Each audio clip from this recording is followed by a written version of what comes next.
The Arizona Department of Education is teaming up with a controversial conservative group called PragerU, a nonprofit that believes public schools are failing our children.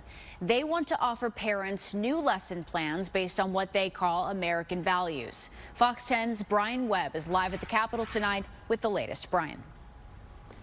Well, PragerU was founded by right-wing radio talk show host Dennis Prager and is gaining ground in red states like Florida, Montana, and Oklahoma, pushing back against what they consider is a liberal agenda inside America's schools.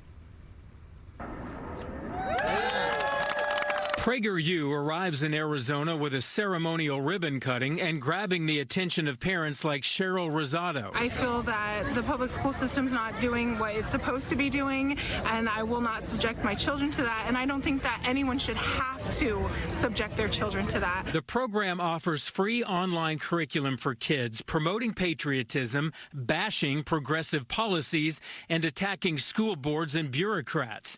But after insisting their materials are objective, admit to having an agenda. I stand for the American foundings and the American values and the things that have made America the greatest country on God's green earth, and I'll be unapologetic about it. And the problem we've had is in some classrooms only the extreme left side has been presented. And so these present an alternative. I'm certainly not okay with slavery, but the Founding Fathers made a compromise to achieve something great. Some of PragerU's educational videos have raised eyebrows for whitewashing history, like stories of abolitionist Frederick Douglass defending slavery. Being taken as a slave is better than being killed, no?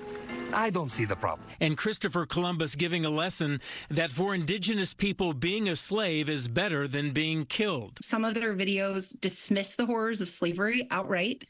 There are videos that teach absolutely incorrect history, incorrect science. And I think that's really dangerous to put in front of our children. I don't think we need to be looking at some alternative that teaches fake history. It's not a real issue that we're hearing from folks in our schools. Prager's education materials are not mandatory, but plan to be part of the state's education department portal, a new option for parents who see the world in a similar way. We are really going to be able to utilize this to make America great again. No word when these videos might pop up on the Department of Ed's website. I did ask Superintendent Horn which Arizona schools are teaching a left-leaning agenda. He mentioned Tucson, but not any school districts here in the Valley. Live in Phoenix, I'm Brian Webb, Fox 10 News.